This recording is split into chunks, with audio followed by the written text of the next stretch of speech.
I come back to you and then you can continue your set of questions. I'm happy to have Bangladesh now. If it'll just be 2 Mr. minutes. Senator Shoebridge needs to leave.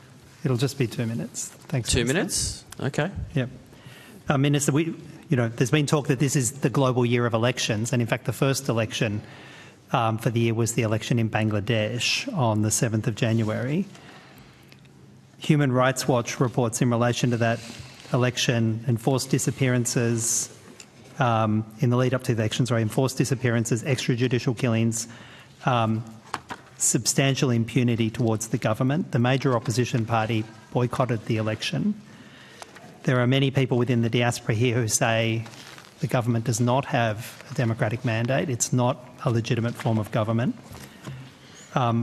What has Australia's response been to the election and to the forming of this government, given what we know about the irregularities, would be a polite term for that election? Senator Gary Cowan, South and Central Asia Division.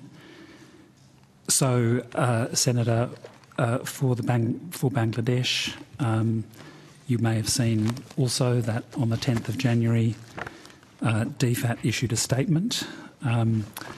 We welcomed the fact that, Bangladeshis had the opportunity to exercise their right to vote, but we also stated that it was regrettable that the elections took place in an environment where not all stakeholders could participate meaningfully or substantially, and we clearly raised our concerns about the violence and the arrests that had taken place in the lead up to those elections.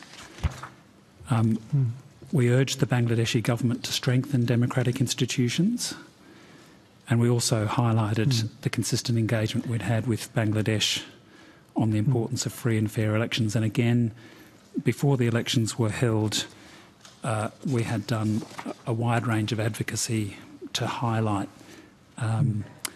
the importance as we sought for free, fair and peaceful elections. So we did that in Bangladesh, we did that here in Canberra, and we did that also at the UN. Yeah, Ms. Cowan, numerous people in the diaspora have been concerned about how the statement welcomed the capacity of the people of Bangladesh to exercise their democratic rights, because, overwhelmingly the message I've received from the diaspora is they don't feel like that was what happened. The principal opposition party was boycotted, their leaders were being targeted and imprisoned, there are extrajudicial killings, there are disappearances. Do you think that language of welcoming the fact that the people of Bangladesh had a right to vote, in hindsight, was probably a poor choice of words, given what we know happened? Senator, look, Bangladesh is a country of 170 million people. The holding of elections in itself is a positive thing. There were problems with this election that our statement referred to very, very clearly. We talked about in the statement the regret about the ability to participate, appreciating the opposition party boycotted the election. We were very clear about the concerns about violence and arrests. And at the same time, as I say, in the lead up to the elections, we had some 16 times or so since we last spoke about this, Senator, made representations throughout the Bangladeshi system, including to the Prime Minister and a series of ministers. We'd also been clear in statements from our mission in Bangladesh about what we needed to see in the election.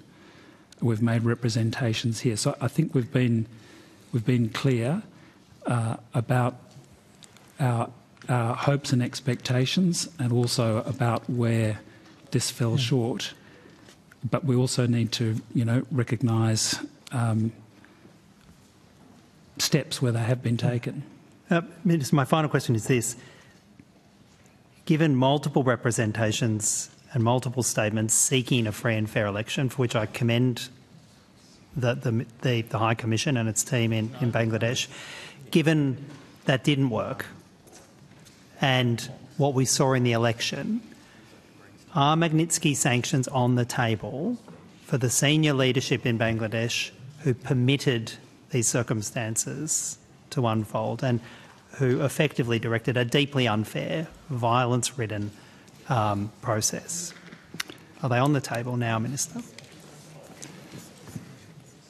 Senator, I think you've heard in earlier evidence in other situations that we don't telegraph sanctions before they're taken.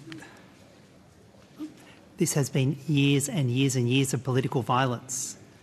The United States took action more than 2 years ago against the same senior leadership who have made this election unfair. What will it take?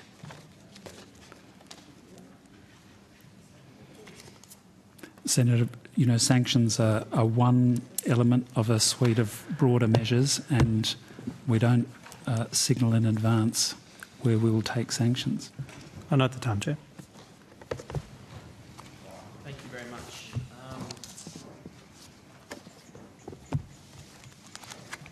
Senator Flynn.